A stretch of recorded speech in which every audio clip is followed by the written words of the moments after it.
আর্জেন্টিনার বিশ্বকাপ স্কোয়াডে এক একটি পজিশনের জন্য প্রস্তুত 4 থেকে 6 জন খেলোয়াড়, অর্থাৎ একজনকে একাদশের সুযোগ দিলে অপেক্ষায় থাকবেন 3 থেকে 5 জন।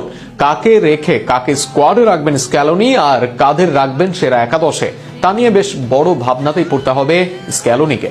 আরো শুনুন প্রতিবেদনা। আক্রমণ ভাগে হুলিয়ান আলভারেজ এবং লাউতারো মার্টিনেজের দীর্ঘদিনের প্রতিদ্বন্দ্বিতা আরো একবার দেখা যাবে। স্ট্রাইকার পজিশনে তাদের সঙ্গে যোগ হয়েছেন পানিচেলি, লোপেজ, কাস্ট্রোদের মতো প্রতিভারা।